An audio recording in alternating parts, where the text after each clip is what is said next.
뭐 아동부나 유치부 우리 친구들은 뭐 갖고 싶은 장난감이나 아니면 뭐가 있는데 아빠나 엄마 또는 할아버지 할머니가 사주셨을 때 가장 기쁘지 않았을까 생각을 합니다.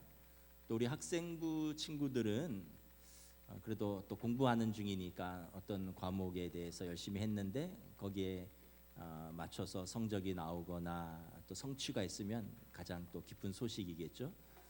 최근에 입시가 끝났는데 우리 입시생들은 자기가 지원했던, 그래서 공부하기 원했던 학교에서 합격자 발표를 할 때 가장 기쁜 순간이 아닐까 생각합니다. 우리 젊은 연인들은 내가 좋아하고 있는 형제나 자매가 있는데 뭐 짝사랑으로 그치지 않고 어느 날 내가 고백했을 때 또는 그가 고백했을 때 이렇게 서로 받아주면서 서로 교제가 시작될 때가 또 가장 기쁜 순간이 아닌가 생각을 합니다. 이제 뭐 결혼하고 뭐 직장 다니고 이러면 어떤 진급해야 될 때 진급하고 또 뭔가를 성취해야 될 때 성취할 때 또 가장 기쁘겠죠.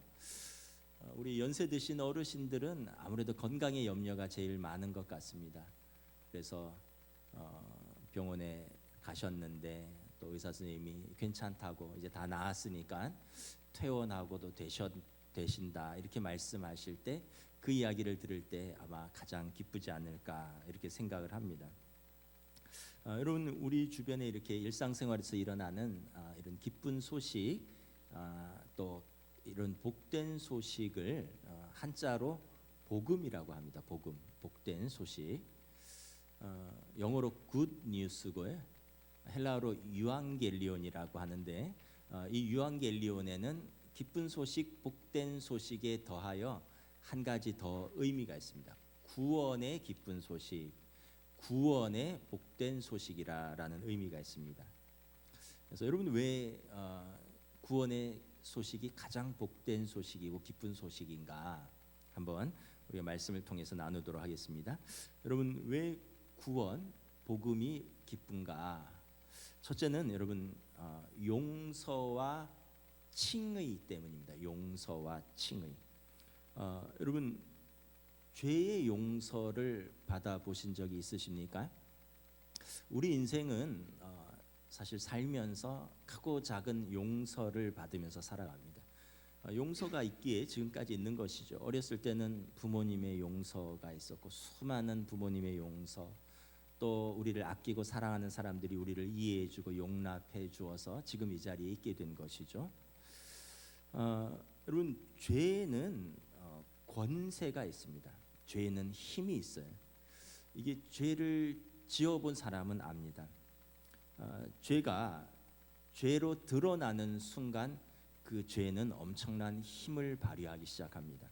왜냐하면 대가를 치루어야 되고, 그리고 그 죄를 지은 사람은 그 죄가 밝혀지는 순간 그 죄에 묶이게 되어 있습니다. 이것이 죄의 힘입니다. 죄의 권세입니다. 목회를 하면서 뭐 교육부서도 맡았고 또 청년부도 맡았고 또 그리고 뭐 군에서 소대장으로 있으면서 또 병사들도 중간 관리를 하고 이러다 보니까 원치 않게 본의 아니게 경찰서를 좀 들락거린 일이 있었습니다. 뭐 제 개인의 문제가 아니라 제가 맡고 있는 부서에서 일어난 작은 어떤 실수나 허물들, 또 어떤 폭력 사건이나 어떤 절도 사건, 또 군에 있을 때는 한 병사가 휴가 나가면서 간부의 신용카드를 몰래 가져가서 쓴 일이 있어서 이게 일반 경찰서 갔다가 헌병대 갔다가 또 제가 인수인계하고 데려오고 뭐 이런 일들도 있고, 그래서 뭐 또 뭐 그러면서 어떻게 보면 제가 어떤 원치 않게 경찰서도 몇 번 가본 적이 있고 또 교도소도 몇 번 면회를 간 적이 있습니다. 청소년들이 작은 실수로 절도로 입건될 때가 있습니다. 청년들이 혈기로 또는 술 마시고 실수로 폭력으로 고소 고발될 때가 있습니다. 아까 말씀드린 대로 군에 있을 때는 그 일이 좀 커져서 뭐 좀 영창도 가고 이랬는데 뭐 여러 가지 좀 복잡했었는데, 하여튼 그런 일들을 수습하느라고 좀 다녀보면 여러분, 우리가 참 일상에서 이렇게 사는 게 참 평안을 유지하고 얼마나 감사한 일인지 모릅니다. 여러분 경찰서 들어가면 일단은 안내받아서 강력 몇 팀이라고 쓰여져 있는 팻말을 보고 사무실로 들어가면 벌써 주눅이 확 들어요. 건장한 형사들이 한 팀에 7, 8명이 사무실에 있는데 그 중간에 조그만 책상에 앉아서 목이 기어 들어가는 소리로 이름, 주소, 나이, 했어 안 했어, 이거 뭐 했어, 이러면 심리적으로 굉장히 위축이 됩니다. 그리고 거기 가서 이제 뭐 보호자나 참고인으로 제가 가서 명함을 받으면 강력 몇 팀 형사 누구누구 명함 딱 받으면 야 이거 가슴이 이게 쉽지 않습니다. 그런데다가 그 강력 계장이 딱 형사들 중에 우두머리인데 구퉁이에서 쭉 듣고 있다가 야 쟤 입건시켜 이러면 그냥 부모들이나 참고인들은 그냥 가슴이 무너지는 겁니다. 그래서 입건되면 정식 수사로 전환되고요. 여러 번 경찰서 들락날락 해야 됩니다. 사건 조서 작성해야 되고 수정해야 되고 제가 지켜보면서 가장 충격받은 것은 10손가락을 다 지문을 찍어서 컴퓨터에 기록에 남기는 것입니다. 이 일반인이 굉장히 충격이 큽니다. 그렇게 1차적으로 조건이 완료되면 검찰로 넘어갑니다. 그러면 이때부터가 본격적으로 시작이에요. 검사가 기소를 할지 말지, 불기소할지, 기소유예할지, 기소하면 이제 재판으로 들어가고 그러면 이제 뭐 벌금형을 받든지 징역형을 받든지 뭐 이렇게 시작이 되는 겁니다. 그래서 여러분 어떤 사건이 죄가 죄로 드러나면 사건이 종결될 때까지 죄에 매이게 되는 것입니다. 먼저 마음이 매이죠. 여러분 죄를 지은 사람은 그 마음이 편한 적이 없을 것입니다. 아까 이런 형사사건 말고라도 여러분 우리 양심이 우리를 고발하기 때문에 죄를 지은 사람은 그 양심이 죄에 매이게 되어 있습니다. 자기를 무겁게 억누릅니다. 여러분 시간에 매여요. 죄를 지으면 경찰이나 검찰에서 부르면 제일 먼저 가야 됩니다. 학교를 다니다가도 직장을 다니다가도 일정을 조율해 가면서 거기에 매여야 됩니다. 좀 복잡해서 여러분 피해자랑 합의를 봐야 되고 변호사를 사게 되면 경제적으로 매이게 됩니다. 이 합의를 보는데 돈이 들어가죠. 이게 참 웃긴 게 어떤 10만 원어치 절도를 했는데 합의를 볼 때는 100만 원 이상이 들어갑니다. 여러분 술김에 한 대 때렸는데 이게 뭐 이빨이 부러지거나 전치 몇 주 나오면 수백만 원, 1000만 원 이상의 벌금을 물어야 됩니다. 이 경제적으로도 굉장히 매이게 됩니다. 그래서 작은 실수나 한순간의 유혹이 엄청난 결과를 가져오는 거죠. 그 어떤 한 시간, 그 인생의 그 기간을 완전히 메어버립니다. 이게 여러분 죄의 파워입니다. 죄의 권세입니다. 여러분 성경의 인간론은 뭐냐면 모든 사람은 그런데 죄인이라는 것입니다. 우리 로마서 3장 23절 우리 한번 함께 읽도록 하겠습니다. 시작. 모든 사람이 죄를 범하였음에 하나님의 영광에 이르지 못하더니. 모든 사람은 여러분 사실 죄인입니다. 여러분 우리가 알려진 죄와 알려지지 않은 죄가 있을 뿐이지 우리 모두는 죄인입니다. 여러분 그리고 법은 최소한의 도덕입니다. 최소한입니다. 여러분 우리 양심으로 넘어가면 하나님의 법으로 들어가면 우리 모든 사람이 다 죄인입니다. 사람이 다 알지 못할 수는 있지만 거룩하신 하나님 앞에서 우리 죄는 숨길 수가 없습니다. 그래서 성경은 모든 사람은 죄인이고 그래서 모든 죄인은 거룩하신 하나님의 영광 앞에 설 수 없는 존재다라고 말씀을 하고 있는 것입니다. 근데 여러분 이 죄를 지은 사람에게 가장 기쁜 소식이 뭐냐 하면 그 죄가 깨끗이 해결되는 것입니다. 제가 그 형사 사건에서 뭐 이렇게 가장 고마운 때가 언제냐면 피해자가 합의서를 써주고 처벌 불원서를 써주는 것입니다. 가해자가 이런 피해자에게 이러이러한 금전적 보상을 하고 그래서 피해자가 용서했고 더 이상 가해자의 처벌을 원치 않습니다 하고 자기 이름 쓰고 도장 찍고 사인해 주면 그거 가지고 와서 경찰서에 갖다 내고 그거 가지고 와서 검찰에 갖다 내고 그거 가지고 와서 법원에 갖다 내는 겁니다. 이게 굉장히 고마운 겁니다. 왜냐하면 그 사람이 그렇게 해주면 큰 법적 효력은 아니지라도 기소 단계에서부터 또는 재판 단계에서 형을 감경받거나 불기소할 수 있기 때문에 그렇습니다. 그래서 여러분, 죄에는 절대 공짜가 없습니다. 죄는 알려지면 반드시 대가를 치러야 합니다. 아까 말씀드린 대로 많은 돈이 들어가기도 하고요, 또 마음이 무너지기도 하고요, 또 시간에 매이기도 하고요, 때로는 인생의 어떤 부분이 날아가기도 합니다. 여러분, 이게 학생이 어떤 사건에 잘못 연루되면 여러분 학교에서 징계를 받거나 퇴학을 당할 수도 있어요. 여러분, 직장인이 어떤 사건에 잘못 연루되면 직장에서 여러분 사표를 받을 수도 있습니다. 해고당할 수도 있습니다. 가족이 어떤 사건에 연루되면 온 가족이 고통받고요, 때로는 심하면 가족이 해체될 때도 있습니다. 여러분, 이것이 죄의 결과입니다. 그래서 성경은 죄의 삭은 사망이라고 말하고 있습니다. 이 사망은 어떤 육체적인 사망뿐만 아니라 우리의 어떤 영적이고 또 우리의 어떤 어떤 인간적인 모든 부분에서의 파괴되는 것을 의미하는 것입니다. 로마서 6장 23절에 죄의 삭은 사망이라고 말씀하고 있습니다. 그런데 우리들이 이 죄의 사건을 대가를 지불하고 완전히 종결하신 분이 있습니다. 오늘 본문 로마서 3장 23절 24절 함께 읽습니다. 시작. 모든 사람이 죄를 범하였음에 하나님의 영광에 이르지 못하더니 그리스도 예수 안에 있는 값없이 의롭다 하심을 얻은 자 되었느니라. 여러분, 속량은 뭐냐 하면 몸값을 지불한다라는 뜻입니다.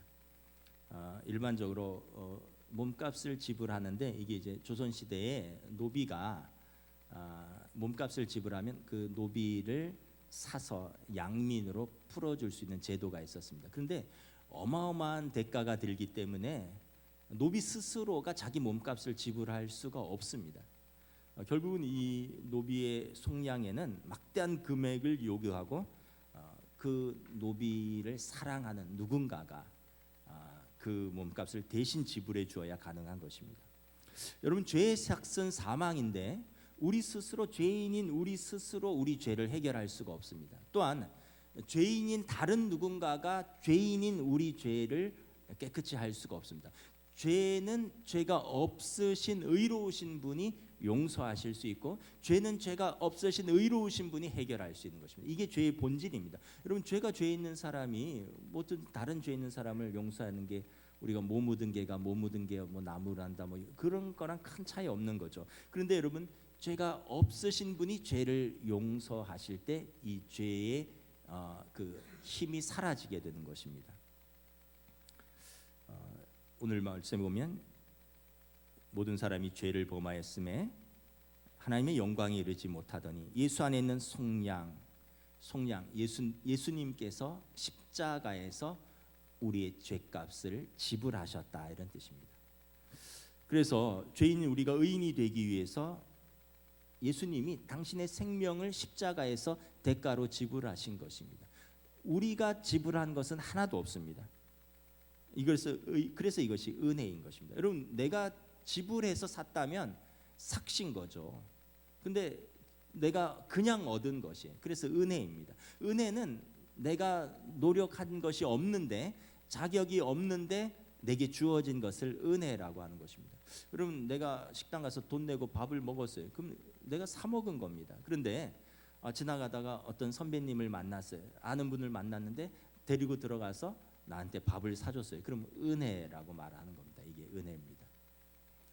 우리 죄인인 우리가 죄값을 지불할 능력이 없는데 예수님께서 죄의 삭신 사망을 십자가에서 친히 그 보혈로 지불을 하신 것입니다. 그래서 죄인인 우리가 예수 그리스도의 십자가의 속량으로 하나님 앞에서 그 죄를 해결한 것입니다. 그리고 하나님께서 그 죄값을 받으시고 우리 죄를 용서하신 것입니다. 그래서 이것이 여러분 복음입니다. 복음의 정의를 잘 아셔야 돼요. 구원의 기쁜 소식인데 어떻게 구원이 이르느냐? 첫째는 우리 죄를 예수님의 십자가로 용서하신 것입니다. 그리고 죄인이 용서되었으니까 우리를 더 이상 죄인이라 부르지 않으시고 의인이라고 칭하신 것입니다. 이게 복음의 첫 번째입니다. 죄의 용서와 칭의입니다. 두 번째 여러분 복음의 정의는 무엇입니까? 화해와 샬롬입니다. 여러분 죄라는 것이 참 어렵습니다. 왜냐하면 1차적으로 그 행위 자체와 그 행위의 결과가 죄인데 그 행위와 그 결과가 미치는 그 관계적 영향이 있습니다. 1차적인 것으로 끝나지 않고요. 관계를 깨고 그 관계 사이에 존재하는 평화를 깨뜨립니다. 심지어 죄는 해결됐어요. 죄의 대가도 치루었어요. 근데 이상하게 그 죄의 관계는 계속해서 남아있는 경우가 있습니다. 여러분 학교에서 어떤 친구가 다른 친구를 괴롭혔어요. 그래서 학교폭력위원회가 소집되고 징계를 받았어요. 뭐 가해 학생이 피해 학생한테 사과하고 반성문 썼고 뭐 봉사활동도 20시간 했어요. 근데 그게 끝난 게 아니에요. 그런데 피해 학생은 가해 학생을 볼 때마다 가슴이 두근거려요. 나한테 욕을 했던 친구가 아니죠. 나에게 욕을 했던 놈, 나를 모욕했던 놈, 나를 때렸던 놈, 내 옷을 뺏고 내 돈을 뺏었던 놈. 이게 이 억압받았던 관계는 쉽게 회복되지 않습니다. 이 죄의 대가는 치렀어요. 사건 자체는 종결이 됐어요. 근데 이 관계와 그 관계 안에 있는 평화는 좀채 회복되지 않습니다. 결국 그래서 여러분 가해자랑 피해자를 분리시키라는 거예요. 전학 보내거나 그러는 거죠. 가정에서도 그렇습니다. 여러분 부부간에 죄의 문제가 생겼습니다. 신실한 남편으로 믿고 사랑했는데 그 아내에게 신실하지 않았어요. 여러분 그때 가장 큰 상처를 받는 사람은 아내입니다. 아내. 그렇게 귀한 아들 딸로 키웠는데 그 자녀가 어떤 사건 사고에 휘말리게 되었습니다. 이때 여러분 가장 큰 상처를 받는 사람은 그 부모입니다. 본인보다도 그 부모예요. 왜냐하면 가장 사랑했고 가장 신뢰했기 때문에 그렇습니다. 가족이라서 어쨌든 그 사건이 해결되었습니다. 용서를 구했고 용서를 해줬습니다. 근데 여러분 가족이라도 이 관계가 회복된 데는 많은 시간이 걸립니다. 그리고 그 관계가 복원되고 그 안에 샬롬이 회복되는 데는 많은 시간이 필요합니다. 여러분 우리가 잘못을 저지르면 떳떳하게 얼굴을 들 수가 없잖아요. 이게 여러분 죄 지은 사람의 받는 형벌입니다. 죄책감인 거죠. 여러분 다른 가족은 용서를 했어요. 용서를 했는데 가끔가다 섭섭한 일이 생기면 그 상처가 살아납니다. 그때 내가 이런 상처를 받았지. 분명히 가족이기 때문에 용서하고 잊어버리기로 했어요. 근데 잊어버려지지가 않아요. 상처를 받거나 섭섭한 일이 생기거나 화가 나면 그 사건이 또 생각납니다. 이게 죄인인 인간 간에 일어나는 용서의 한계입니다. 여러분 하나님과의 관계에서도 마찬가지입니다. 우리가 죄를 지으면 본능적으로 하나님을 피하게 되어 있습니다. 창세기 3장에 아담과 하와가 하나님의 명령에 불순종하고 선악과를 따먹었죠. 뭘 먹은 게 문제가 아니라 불순종한 것이 성경에서는 죄입니다. 그리고 나서 아담과 하와가 어떻게 했습니까? 하나님의 낯을 피하여 동산 나무 사이에 숨은지라 이렇게 되었습니다. 하나님을 피하게 되어 있습니다. 하나님이 물으십니다. 아담아 내가 어디 있느냐? 아담이 대답합니다. 내가 동산에서 하나님의 소리를 듣고 내가 벗었으므로 두려워하여 숨었나이다. 하나님께서 묻기도 전에 자기들이 알아서 숨은 것입니다. 죄는 이렇게 부끄러움과 수치, 두려움을 가져오는 것입니다. 시편 51편에 다윗이 밧세바와의 범죄 이후에 하나님 앞에서 회개하면서 이렇게 고백합니다. 나를 주 앞에서 쫓아내지 마시며 주의 성령을 내게서 거두지 마소서. 다윗은 죄를 짓고 나서 하나님이 나를 쫓아낸다고 느꼈어요. 주의 성령이 나에게서 떠나는 것을 느꼈어요. 하나님이 나를 멀리 하신다고 느꼈어요. 하나님이 그 자리에 계신데 죄인인 자기가 스스로 하나님과 멀어지는 것을 느끼는 것입니다. 그러면서 나의 주의 구원의 즐거움을 내게 회복시켜 주시고 자원하는 심령을 주사 나를 붙드소서. 죄는 여러분 하나님께서 우리에게 주신 즐거움과 명랑함 그리고 구원의 기쁨과 자원하는 심령을 빼앗아갑니다. 그래서 여러분 우리가 죄에 빠지면 신앙생활도 시들해지는 거예요. 구원의 즐거움이 없어지거든요. 자원하는 심령, 하나님 앞에 나아가는 것이 꺼려집니다. 그리고 구원의 기쁨, 자원하는 심령뿐만 아니라 하나님이 나를 떠난다라고 생각됩니다. 그래서 여러분, 이 죄는 이렇게 우리에게 큰 상처를 줍니다. 그런데 하나님은 인생이 아니십니다. 한번 우리의 죄를 용서하신 하나님은 우리의 죄를 기억하지 않겠다라고 말씀합니다. 사람은 계속 기억합니다. 내가 너 이렇게 용서해줬다, 한 번 용서해줬다, 두 번째다, 야 세 번째다, 용서한 횟수도 다 기억합니다. 하나님은 기억하지 않겠다라고 말씀합니다. 오늘 본문 25절 함께 봉독하도록 하겠습니다. 시작. 이 예수를 하나님이 그의 피로써 믿음으로 말미암는 화목제물로 세우셨으니 이는 하나님께서 길이 참으시는 중에 전에 지은 죄를 간과하심으로 자기의 의로우심을 나타내려 하심이니. 하나님이 전에 지은 죄를 간과하신다, 간과한다라는 표현은 그냥 넘어간다는 거예요. 오버룩, 있었는데 그냥 넘어간다는 얘기예요. 다시 우리 죄를 기억하지 않으시고, 다시 캐묻지 않으시고, 우리를 그걸로 다시 징계하지 않으시고 그냥 넘어가시겠다는 것입니다. 왜 그렇습니까? 하나님은 인생이 아니라 의로우시기 때문에 그렇습니다. 하나님의 의로우신 하나님은 불의한 우리와 달라서 한 번 용서하신 죄를 다시 묻지 아니하시겠다. 완전한 용서를 선포하시는 것입니다. 25절에 예수님께서 십자가에서 완전한 화목제물로 드려지셨습니다.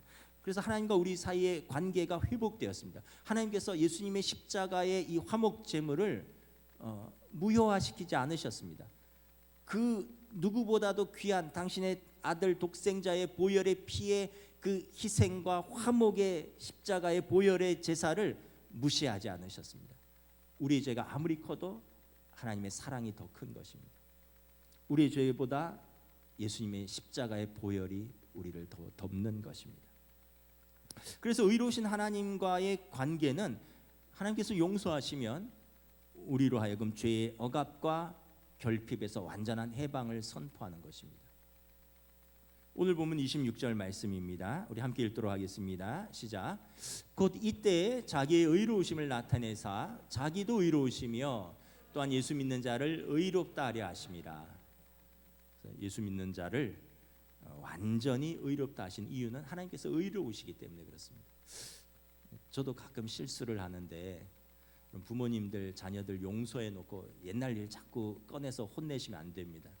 왜냐하면 그러면 부모가 용서한 것이 불의한 부모가 되는 거예요. 야, 너 지난번에 내가 그 용서해 줬는데 너 또 떠오른다 이러면서 지난 죄를 자꾸 캐물으면, 아유, 엄마는 그때 용서 다 안 했네, 아빠 그때 봐준다고 했는데 기억하고 있네, 이렇게 되는 거예요.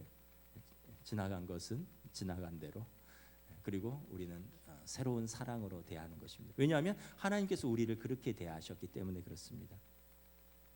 예수님 때문에 우리가 하나님과의 관계가 회복되었고요, 그리고 완전한 샬롬, 평화를 하나님께서 우리에게 선포하셨습니다. 이걸 믿으라는 거예요. 또한 우리를 의롭다 하셨습니다. 하나님이 의롭다 하셨으니 누가 우리를 정죄하겠습니까? 하나님이 최종 재판관이시고 하나님이 가장 의로우신 분인데 하나님이 의롭다 하셨는데 누가 우리를 정죄하겠습니까? 로마서 8장 32절 31절 32절 말씀입니다. 그런즉 이 일에 대하여 우리가 무슨 말하리요? 만일 하나님이 우리를 위하시면 누가 우리를 대적하리요? 자기 아들을 아끼지 아니하시고 우리 모든 사람을 위하여 내주신 이가 어찌 그 아들과 함께 모든 것을 우리에게 주시지 아니하겠느냐? 누가 능히 하나님께서 택하신 자들을 고발하리요? 의롭다 하신 이는 하나님이시니 누가 정죄하리요? 죽으실 뿐 아니라 다시 살아나신 이는 그리스도 예수시니 그는 하나님의 우편에 앉으신 자요 우리를 위하여 간구하시는 자시니라. 예수님이 십자가에서 우리를 죄를 다 담당하셨고요, 부활하시고 승천하셔서 하나님 보좌 우편에서 우리를 위해서 간구하시는데 하나님께서 누가 우리를 정죄하겠느냐? 이게 여러분 복음의 능력입니다. 그래서 복음은 죄의 용서와 칭의지만 동시에 완전한 죄의 그 억압과 그 결핍으로부터 해방되어서 관계의 회복과 샬롬을 가져오는 것입니다. 이것이 여러분 복음입니다. 여러분, 그러면 하나님은 왜 우리를, 죄인인 우리를 버리지 아니하시고 용서하셨을까요? 사랑하셔서입니다. 이유는 단 한 가지예요. 그냥 사랑하셔서입니다.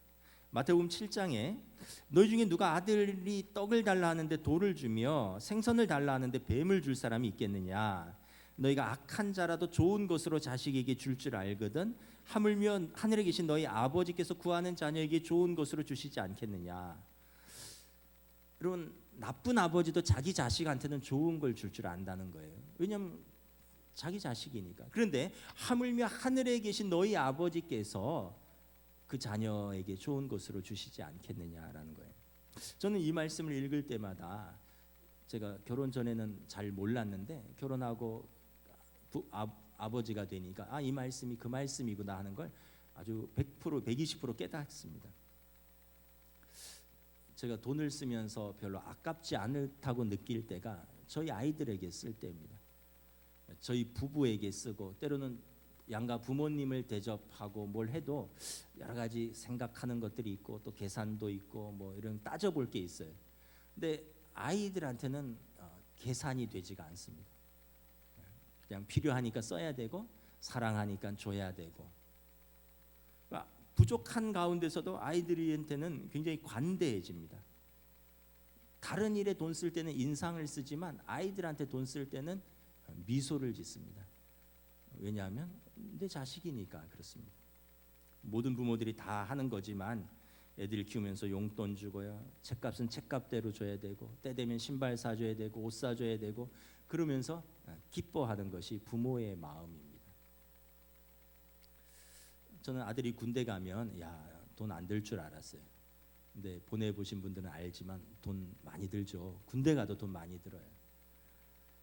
이 휴가 나온다 하면 아내는 일주일 전부터 뭘 먹일까, 뭐 해줄까 장보고 고민을 합니다. 휴가 나왔으니까 반갑다고 온 가족이 뭐 외식도 하고 저녁엔 치킨도 시켜 먹고, 우리 아들들은 엄마랑 또 굉장히 친해요, 아빠보다도. 그래서 다 큰 아들이 휴가 나와서 그냥 엄마 하면서 절절절절 일주일 동안 따라다니니까 얼마나 또 귀엽겠어요. 그럼 저를 쿡쿡 찔러요. 왜 그러냐, 이거 용돈 좀 주라고.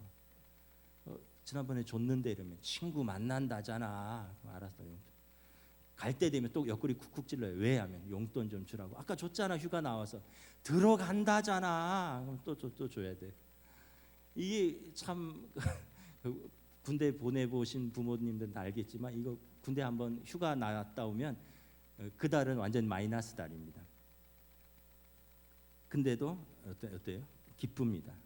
또 보고 싶습니다. 또 휴가 나왔으면 좋겠습니다. 돈 써도 기뻐요. 모든 부모들이 그러겠지만 이 부모의 자식 사랑입니다. 부모의 자식 사랑에는 그 어떤 조건이 없어요. 너 늙어서 갚아야 된다. 너 늙어서 나한테 이렇게 효도해야 된다. 내가 너 이렇게 젊어서 이렇게 옷 사줬으니까 넌 나 늙어서 나 이렇게 옷 사줘야 된다 하면서 옷 사주고 밥 사주고 학교 보내는 부모 없습니다. 부모는 기대가 없어요. 그냥 그 자체로 사랑입니다. 뭘 바라고 기대하면서 하지 않습니다. 동기가 사랑입니다. 왜냐하면 자기 자식이기 때문에 그렇습니다. 하나님도 그렇습니다. 예수님이 십자가를 지심은 어떤 기대나 어떤 또 다른 동기나 어떤 보상 때문에 그런 것이 아닙니다. 우리에 대한 사랑입니다. 하나님 아버지께서 우리를 이렇게 기뻐하신대요. 여러분, 스바냐 3장 17절 말씀, 제가 참 좋아하는 말씀인데 우리 같이 한번 읽겠습니다. 시작. 너희 하나님 여호와가 너희 가운데 계시니 그는 구원을 베푸실 전능자이시라. 그가 너로 말미암아 기쁨을 이기지 못하시며 너를 잠잠히 사랑하시며 너로 말미암아 즐거이 부르며 기뻐하시리라. 저는 저 말이 참 마음에 와닿는 게, 부모가 자식 때문에 기쁨을 이기지 못한다. 이건 아마 모든 부모들이 다 경험했을 거예요. 우리 아이들 어렸을 때 보면 막 유치부실이나 막 이러면 엄마나 아빠가 애 얼굴에 막 얼굴을 문질러요. 막 기쁨을 이기지 못하는 거죠. 걔가 뭐 돈을 벌어옵니까? 걔가 뭐 뭘 합니까? 근데 그냥 그 아이 얼굴만 보면 기쁨을 이기지 못하는 거예요. 얼굴과 얼굴을 맞부딪히고. 제가 어제 설교 준비하다가 집사람한테 그랬어요. 나도 아기를 한번 꼭 안아보고 싶다. 아들들 군대 보내니까 마음이 좀 허전했어요. 그러니까 나도 우리 아이들 어렸을 때 이렇게 꼭 안았던 것처럼 좀 아이들 이렇게 꼭 안아주고 한번 안아보고 싶다. 근데 이제 또 함부로 또 안으면 안 되는 시대잖아요. 어제 문득 그런 마음이 들더라고요. 아이들 꼭 안고 자고 꼭 안고 볼을 맞부딪히고 기쁨을 이기지 못하던 그때가 이렇게 문득 생각이 나더라고요. 하나님께서 우리를 보고 그러시대. 하나님이 우리를 보시고 기쁨을 이기지 못하신대. 우리 때문에 즐거워하신다는 거예요. 왜냐하면 하나님이 우리의 아버지 되시니까. 이 사랑이 독생자 예수 그리스도를 이 땅에 보내주신 이유입니다. 하나님이 세상을 이처럼 사랑하사 독생자를 주셨으니 하나님께서 아들을 내어주시면서까지 우리를 사랑하셨습니다. 심지어 우리가 죄인 되었을 때도 우리를 포기하지 않으시고 우리를 사랑하신다라고 성경은 말씀하십니다. 여러분 로마서 5장 8절 말씀 우리 함께 읽습니다. 시작. 우리가 아직 죄인 되었을 때 그리스도께서 우리를 위하여 죽으심으로 하나님께서 우리에 대한 자기의 사랑을 확증하셨느니라. 여러분 다른 사람은 죄를 지으면 멀리합니다. 근데 부모는 더 가까이 합니다. 더 마음이 아프니까, 더 회복시켜야 되니까. 하나님은 우리가 죄인이라고 버리지를 않으셨습니다. 오히려 더 큰 희생, 더 큰 사랑, 십자가의 사랑으로 우리의 회복시키셨습니다. 그래서 십자가는 하나님 아버지의 우리에 대한 사랑의 확증입니다. 십자가는 하나님의 우리의 사랑에 대한 흔적입니다. 스티그마타, 흔적. 하나님의 마음에 우리의 사랑에 대한 흔적이 십자가로 쾅 박혀 있는 것입니다. 그러므로 예수님의 십자가는 여러분 우리의 복음입니다. 복된 소식, 기쁜 소식. 우리를 향하여 포기하지 않으시고 모든 대가를 치르시며 우리를 사랑하신다고 온 팔을 다 벌려서 온 우주를 다 주시면서 우리에게 외치시는 하나님의 사랑의 목소리입니다. 이것이 복음입니다. 여러분 그래서 여러분 복음은 하나님의 은혜죠. 여러분 믿음으로 은혜로 거저가는 하나님의 나라입니다. 다음 장입니다. 여러분 은혜가 뭘까요? 은혜 한번 읽어볼까요? 시작. 자격 없는 자가 거저 누리는 하나님의 선물. 내가 대가를 지불하면 은혜가 아니에요. 그건 삭시입니다. 거저 받는 겁니다. 사랑해서 거저 선물로 받는 것. 우리가 여러분 부모는 하나님한테 거저 자녀를 선물로 받았습니다. 자녀는 부모님의 사랑을 거저 받았습니다. 그리고 하나님은 우리에게 이 세상을 거저 주셨습니다. 그리고 하나님은 우리를 이 세상 가운데서 거저 하나님의 자녀로 부르셨습니다. 우리가 한 것은 믿음의 고백밖에 없어요. 영접하는 자, 곧 그 이름을 믿는 자에게 하나님의 자녀가 되는 권세, 하나님의 자녀 되는 권세를 우리가 예수님 믿는 그 믿음, 작은 믿음 하나 보시고 주신 것입니다. 그러니까 은혜인 거죠. 구원, 영생, 하나님 나라, 이 모든 것은 다 하나님이 우리에게 은혜로 거저 주신 것입니다. 그럼 오늘 보면 27절 다 함께 읽고 말씀을 마치겠습니다. 시작. 그런즉 자랑할 때가 있느냐? 있을 수가 없느니라. 무슨 법으로나 행위로냐? 아니라 오직 믿음의 법으로니라. 그래서 여러분 하나님 나라는 어떻게 간다고요? 뭘로 가죠? 믿음으로, 은혜로 가는 것입니다. 돈으로도 못 가요. 하나님 나라. 힘으로도 못 가요. 하나님 나라. 오직 믿음으로, 은혜로 가는 나라입니다. 여러분 이것이 복음입니다. 우리가 신년 들어서 계속 그 기독교 신앙의 기본적인 것들을 말씀드리고 있습니다. 여러분 막연한 복음을 붙드시지 마시고 여러분 죄의 용서와 그래서 의롭다 하심, 그리고 화해와 샬롬, 회복, 그리고 하나님의 십자가의 사랑으로 우리 자신의 삶을 하나님의 사랑으로 충만히 채워가는 복음으로 가득 찬 삶을 사시는 저와 여러분 되시기를 우리 주님의 이름으로 축복합니다. 아멘. 찬양하시겠습니다.